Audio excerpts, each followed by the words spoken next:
안녕하세요. 영양사 국가고시 식품위생 강의 이유정입니다. 네, 오늘은요. 기본이론 1강 챕터 1 식품위생관리 보도록 하겠습니다. 식품위생관리 중에서 오늘은 4가지 부분 중에 2가지 부분 식품위생의 개념과 식품위생과 미생물에 대해서 보도록 할게요. 식품위생의 개념을 보시면 식품위생의 정의가 이렇게 나와 있는데요. 1번, 2번 교재를 통해서 보도록 하겠습니다. 1번 세계보건기구 WHO의 정의를 보면은 식품위생이란 여기서 식품위생의 동그라미 쳐주시고요. 식품의 재배 여기 앞에 가로 쳐주시고 식품의 재배, 생산, 수확, 저장 그리고 제조로부터 유통 과정과 우리 과정과 할 때 과랑 정이 떨어져 있으니까 이거 이렇게 붙여주세요. 과정과 판매, 조리 과정 및 인간이 섭취하기는 과정까지의 모든 단계에 걸쳐 식품의 안전성 동그라미 건강성이라고 되어 있는 이거 건전성입니다. 건전성으로 바꿔주세요. 건전성 및 완전 무결성을 확보하기 위한 모든 수단 가로 닫아주시고요. 우리 식품의 안전성 그리고 건전성, 완전 무결성을 확보하기 위한 모든 수단인데 식품의 재배뿐만이 아니라 모든 단계에 걸쳐서 그 의미를 하고 있다는 것을 봐주시면 될 것 같고요. 여기서 우리가 3가지 부분 나오죠. 옆쪽에 이제 빈 공간이 있어요. 여기에 필기 한번 해놓고 갈게요. 참고적으로 안전성이라고 한다면 식품의 안전성 WHO에서 말하는 안전성은요. 그 병원성 미생물이라든지 유독물질이 포함되지 않은 것을 의미합니다. 그래서 병원성 미생물이나 유독물질이 포함되지 않은 것.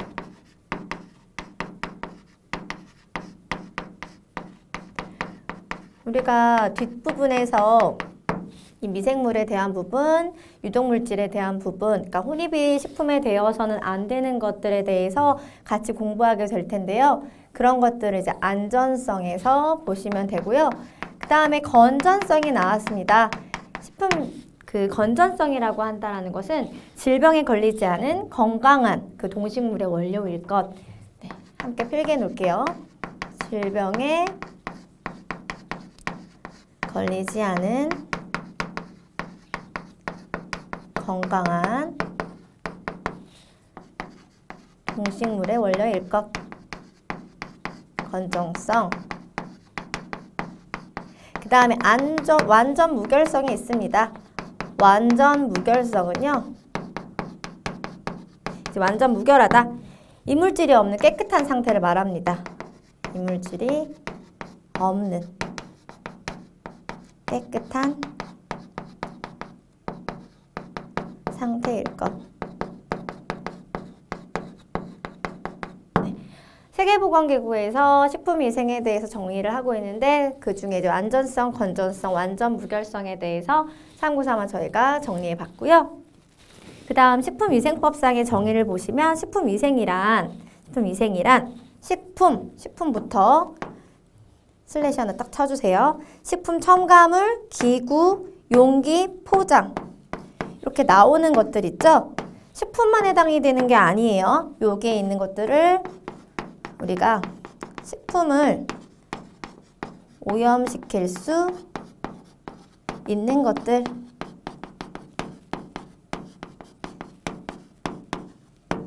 요즘 이제 배달 많이 하시잖아요.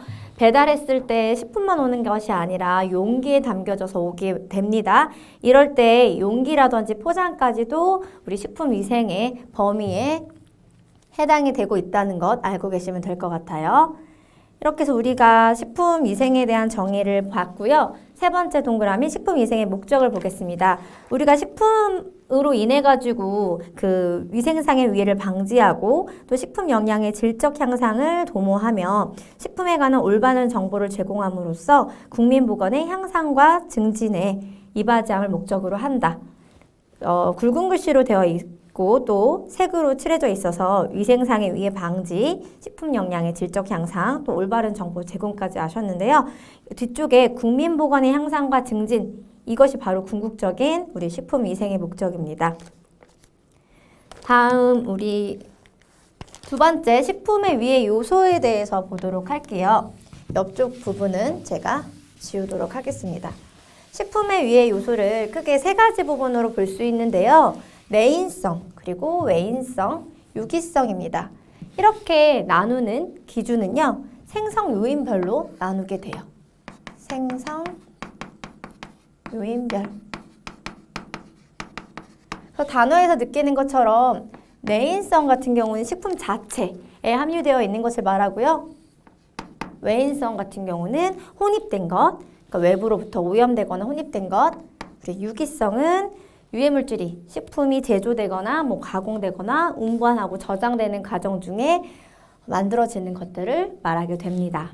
그 내인성을 구체적으로 보면요. 자연독에 있습니다. 여기 자연독에는 동물성 자연독으로 대표적으로 보거독에 동그라미 하나 쳐주시고요. 페류독, 슈카테라독 등이 있고요. 식물성 자연독에는 버섯독에도 동그라미 쳐주세요. 그리고 시한배당체, 식물성 알칼로이드 등이 있습니다. 생리작용 성분으로 식이성 알레르겐, 항비타민 물질, 항효소성 물질 등이 있고요. 이번 동그라미 외인성 보시면 식품 자체에는 함유되어 있지 않으나 외부 동그라미 쳐주시고 외부로부터 오염, 혼입된 것을 의미합니다. 요거 43회 때 출제된 바 있습니다. 여기는 이제 생물학적인 거, 화학적인 거 나눠지는데요. 생물학적인 거는 이제 식중독균, 경구감염병, 곰팡이, 기생충 등이 있고요. 화학적인 거는 방사선 물질, 그리고 유해 첨가물, 잔류농약. 우리 잔류농약 왜 쓰죠? 병충해 방지하려고. 포장재, 용출물 등이 있습니다. 그리고 세 번째 동그라미 유기성 볼게요. 유기성은 식품의 제조, 가공, 저장, 운반 등의 과정 중에 유해물질이 생성되거나 그러니까 육류 탔을 때 생성되는 것들을 생각하시면 될 것 같아요. 섭취 후 체내에서 생성되는 유해물질들을 의미합니다.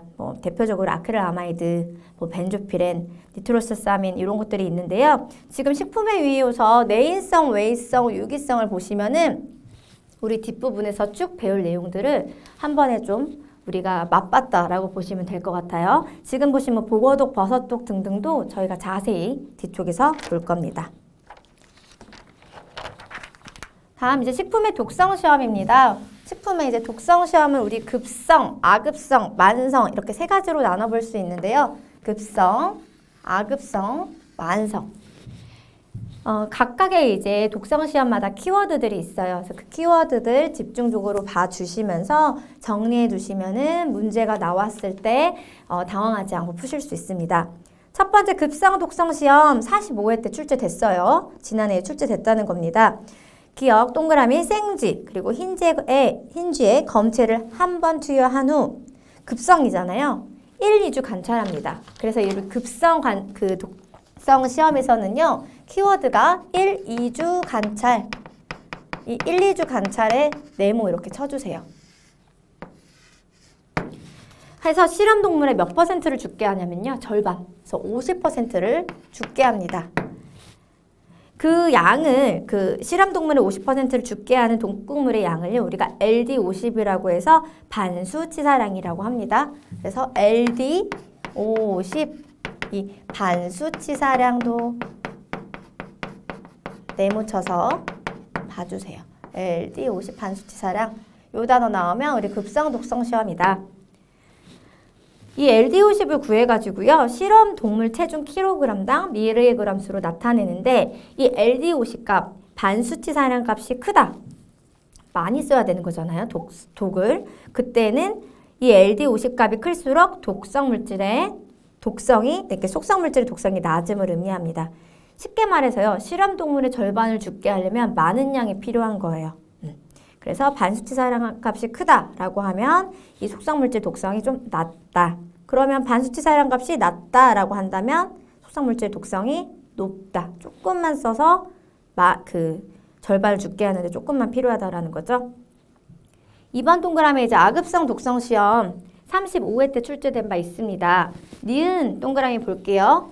아급성은요. 1에서 3개월 키워드예요. 1에서 3개월 동안 단기간에 걸쳐서 증상을 관찰하게 되는데요. 이 아급성 독성 실험을 통해 가지고 만성 독성 시험의 기초자료가 될 수 있습니다. 세 번째 만성 독성 실험입니다. 이거 막상 독성 시험은요. 생쥐, 개, 원숭이가 시험 동물을 한 종 쓰는 게 아니라 적어도 2종, 2종 정도 사용을 하고요. 2종. 소량씩 장기간 투여해요. 그러니까 소량씩 조금씩 장기간 얼마 정도냐면요. 한 1, 2년. 그래서 관찰을 해가지고 증상을 관찰을 하는데요.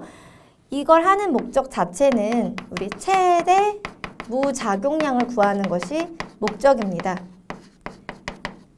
이 최대 무작용량을 구해가지고 이 리을에 나와 있는 1일 섭취 허용량을 구할 텐데요. 이 1일 섭취 허용량은 사람이 일생 동안 매일매일 섭취하더라도 아무런 독성이 나타나지 않을 것으로 예상되는 1일 섭취 허용량을 말해요.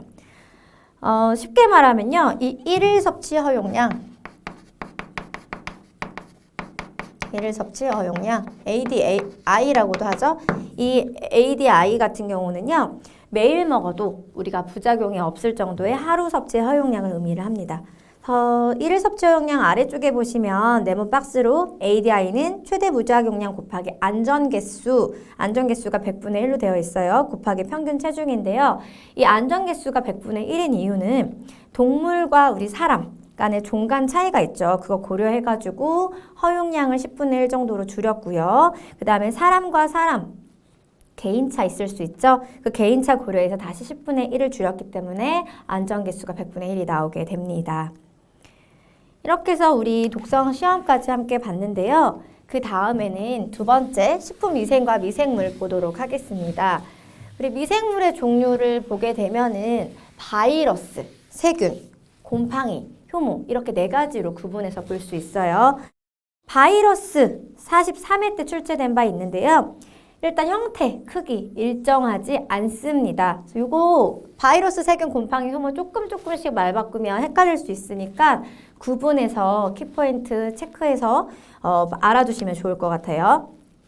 니은, 이 바이러스는요. 살아있는 세포에만 증식이 가능합니다. 그래서 같은 말로 우리 생세포에만 증식 가능해요. 그리고 순수 배양이 불가능하고요. 미생물 중에서 크기가 굉장히 작습니다. 여가 미생물, 바이러스는 여가 미생물. 크기 작으니까요. 세균 여각이 통과하고요. 전자현미경으로 관찰 가능합니다. 이렇게 이해하시면서 보시면 되겠죠? 리을의 단백질과 핵산, DNA, RNA 중 한 가지로 존재를 하게 되고 미음, 경구 감염병의 원인이 되기도 합니다. 그러니까 이 바이러스는요. 식품의 부패에는 관여하지는 않고 이제 경구 감염병에 관여를 하게 돼요. 추가적으로 우리 한 가지 더 적어 놓을게요. 비읍 이렇게 해 놓으시고요. 항생제에 저항력 있어요. 무엇이요? 바이러스가요. 항생제에 저항력 있음. 그래서 예방이 최선입니다. 두 번째 세균 보도록 하겠습니다. 이 세균 같은 경우는 원핵세포로 된 단세포 생물입니다. 우리 단세포 생물에 단 이렇게 동그라미 쳐주세요. 단세포 생물이다.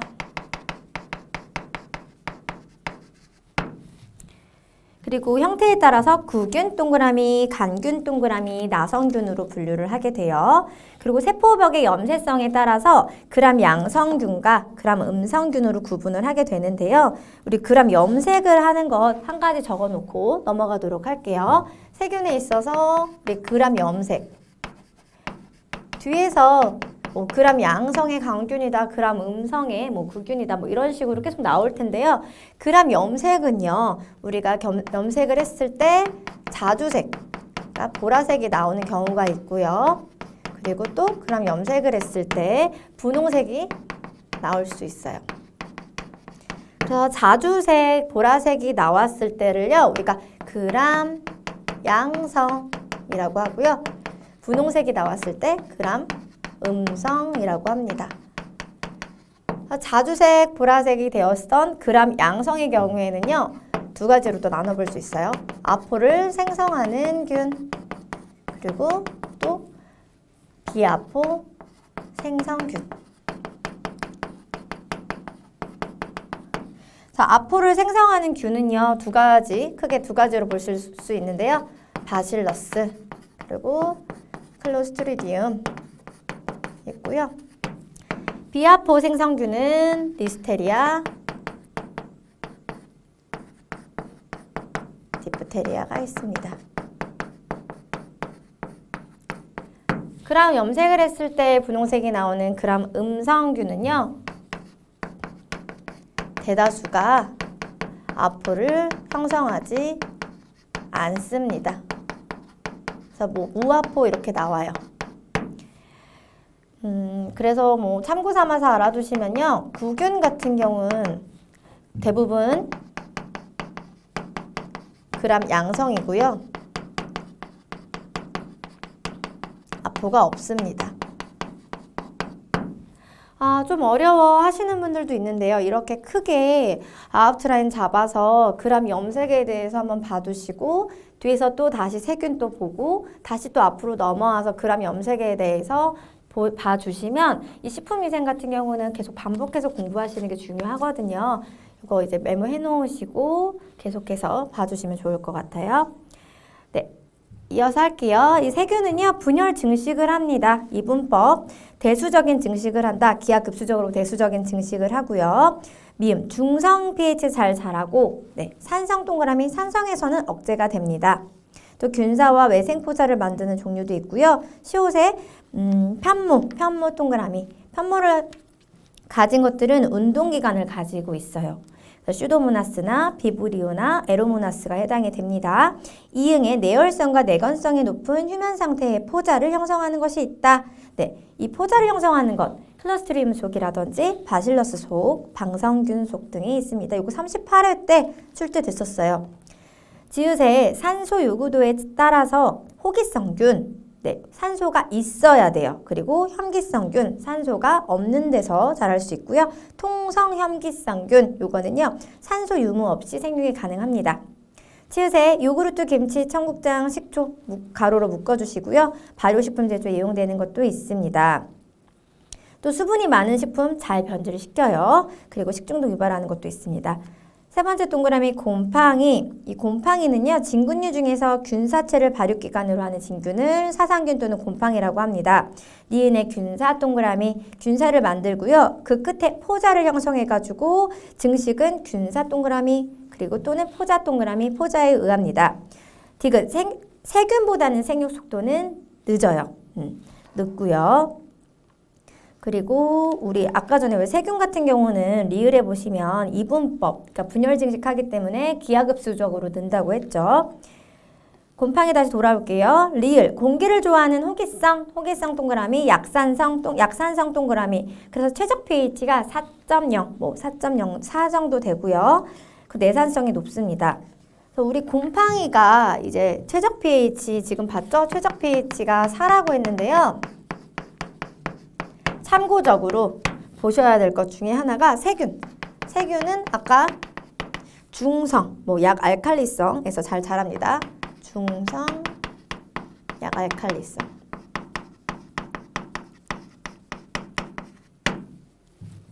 미음에 장류주류 치즈 가로 쳐주시고요. 이것 또한 발효식품 제조에 이용되는 것도 있습니다.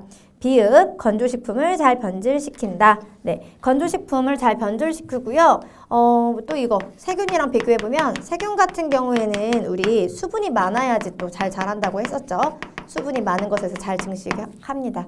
곰팡이랑 세균이 조금 다른 부분이 있어요. 시옷, 곰팡이 독을 형성하는 것도 있다. 곰팡이 독 형성하는 것 아플라톡신입니다. 아플라톡신 형성해가지고요. 이거 발암성이 있어요. 발암성이 있어서 간암을 유발하기도 합니다. 효모 볼게요. 효모는 최적 온도나 pH는 곰팡이랑 유사해요. 기억.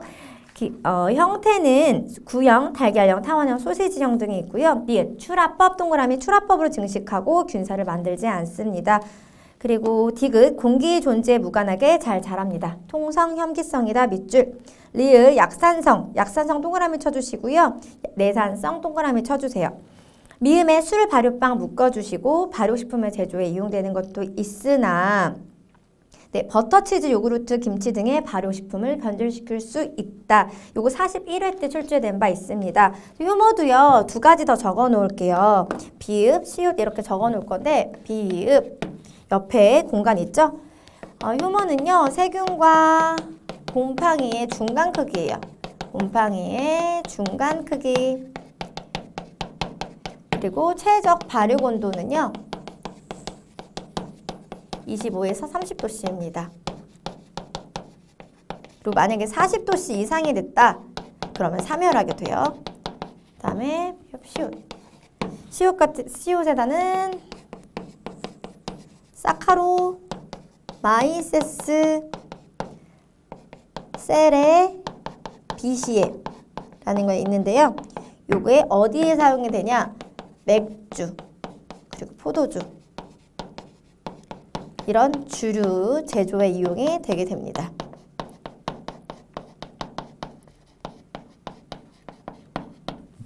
이렇게 해서 우리가 미생물의 종류, 바이러스, 세균, 곰팡이, 효모에 대한 특징에 대해서 봤는데요.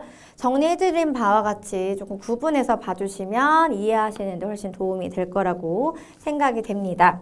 이렇게 해서 우리 필기 해주시면 될 것 같고요. 지우도록 하겠습니다. 혹시 필기 필요하신 분들은 화면 잠깐 멈췄다가 필기하시고 다음으로 넘어가시면 돼요.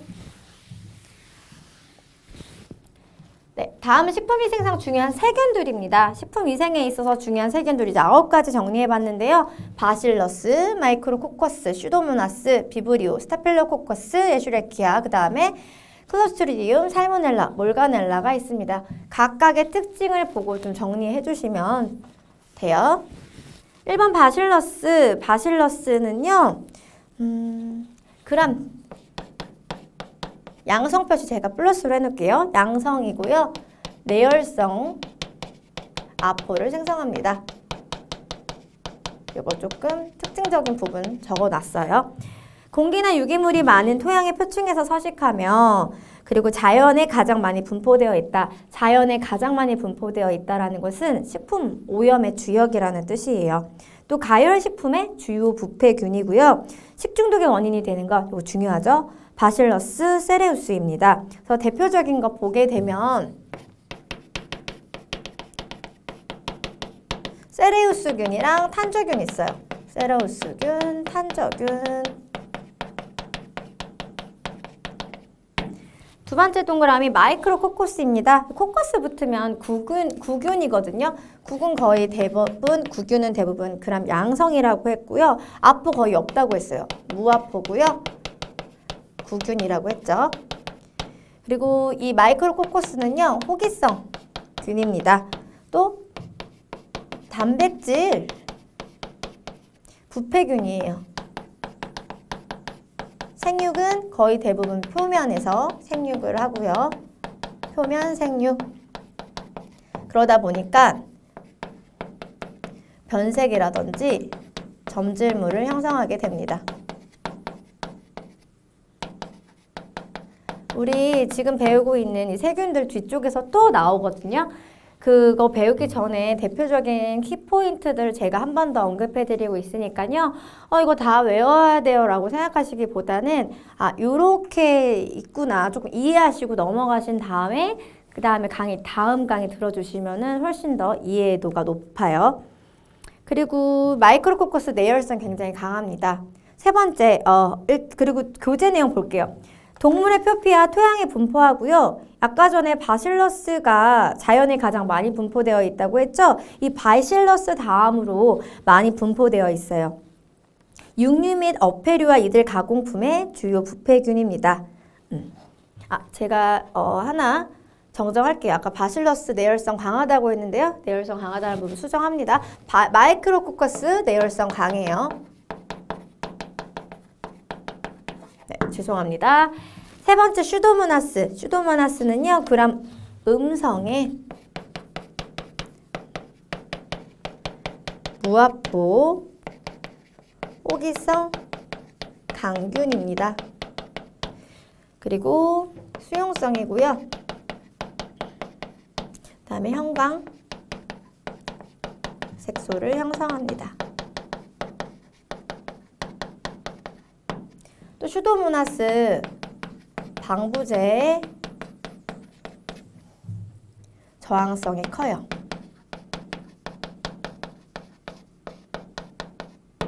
또 우유를 청색, 녹색으로 변폐시키는 균입니다. 이것도 적어드릴게요. 우유를 이렇게 색깔을 변화시키는 균들이 있거든요. 그 중에 슈도모나스가요. 우유를 청색, 녹색으로 변화시키는 부패균이다. 뒤에서 또 나와요. 그래서 물을 중심으로 자연계에 널리 분포하고요. 저온에서 잘 자랍니다. 어패류의 대표적인 부패균입니다. 비브리오 보겠습니다. 이 비브리오는요. 그람 음성이고요. 그리고 무화포 통성염기성 강균이에요.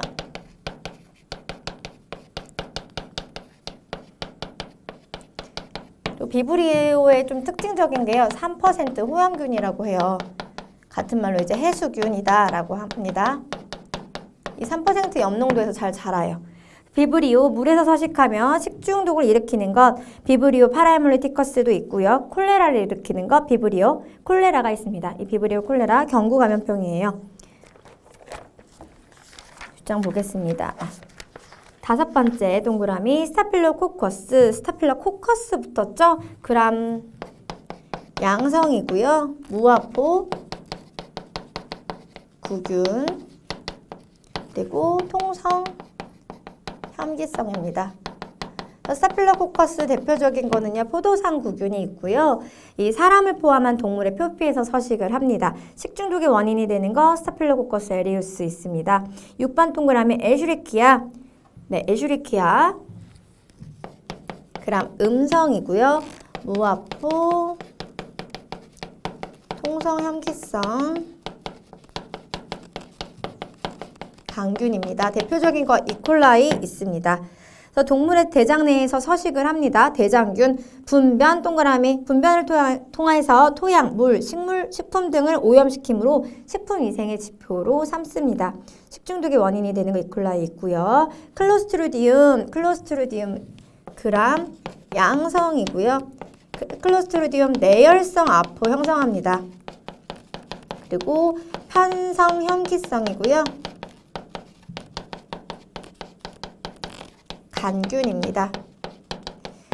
클로스트리디움 하면은 여러분들 좀 기억하셔야 될게요. 통조림. 그래서 통조림의 부패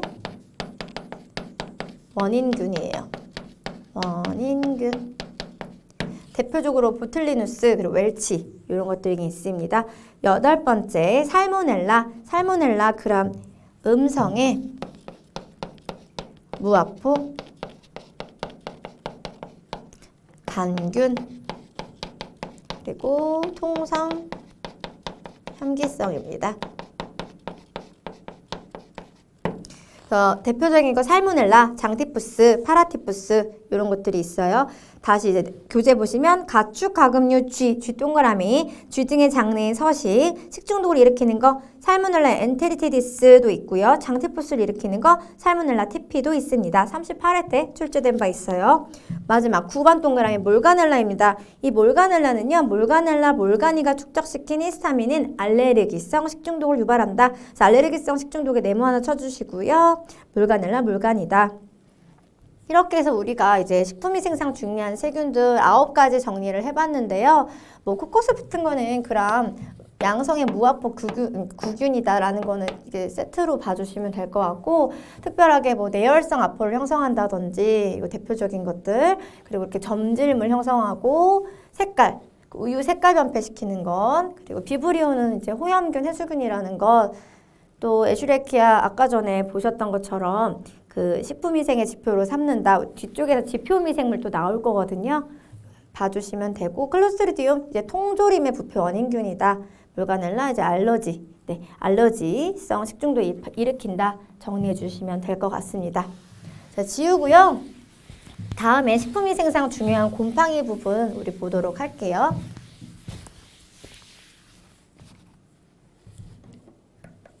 네, 식품위생상 중요한 곰팡이 크게 아스파질러스, 푸자리움, 페니실리움, 리조푸스 이렇게 있습니다. 아스파질러스, 누룩과 메주 등 발효식품의 제조에 이용된다. 그래서 누룩곰팡이라고 하죠. 이 누룩곰팡이 주류, 장류 제조에 이용을 해요.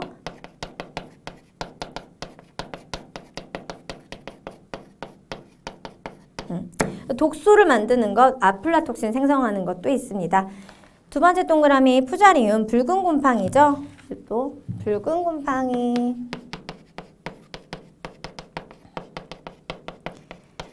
저온에서 식중독성 무백혈구증을 일으킨 독소를 형성하게 되는데요. 푸자리움은 식물의 병원균으로 채소나 곡물에 번식해서 독소를 생성합니다. 페니실리움, 푸른 곰팡이. 뒤쪽에서 계속 나올 거예요. 그리고 황변미독, 치즈 제조에 이용합니다. 페니실리움. 치즈의 발효 등에 이용 과일과 건조식품을 변폐시키고 독소를 만드는 것도 있음. 4번 동그라미 리조푸스입니다. 이 리조푸스 거미줄 곰팡이 또 빵곰팡이라고 해요. 거미줄 곰팡이, 빵곰팡이. 빵, 곡류, 과일 등에 번식하면 알코올 발효 공업에 이용이 된다. 영양 보충 아래쪽에 표로 내용 보시면요. 네모 박스 있죠. 곡류, 채소류, 육류, 어패류, 과실, 통조림 식품, 밥, 우유 이렇게 나와 있습니다. 한번 읽어봐 주시면 될 것 같아요. 그 다음에 네 번째 식품위생검사의 지표 미생물 보도록 할게요. 대장균, 장구균 이렇게 나와 있죠. 우리 식품의 오염 지표 미생물 종류 이렇게 세 가지 나와 있는데 이 대장균군은요 유당을 발효시켜가지고 가스를 형성하는 그람 음성의 무포자 강균입니다. 여기에 시트로박터속, 그리고 엔테로박터속, 크렘시엘라속 등이 여기에 속해요. 중요한 거는요 식품위생의 지표 미생물로 취급한다는 겁니다. 식품위생의 지표 미생물 줄쳐주시고요. 2번 동그라미 대장균. 이 대장균은요. 대장균군 중에서 분변성 대장균의 가장 대표적인 것이다. 왜냐면 이 대장균은 사람과 동물의 분변에 존재를 하게 됩니다. 여기에 이제 이콜라이, 에슈레키아 콜라이를 뜻하고요. 식품에 동결 시 사멸되고 그리고 검사 시 대장균군의 다른 세균들과의 구별이 쉽지 않다는 점이 지표 미생물로서의 결점이다. 대장균은요. 분변 오염의 지표균이다. 이렇게 적어주세요. 분변 오염의 지표균이다. 네. 그리고 여기 대장균군 같은 경우 우리가 시험하는 방법이 두 가지가 있거든요. 대장균군 가져오셔가지고요. 이거 시험하는 방법들 두 가지 정리해 놓을게요. 그래서 대장균군의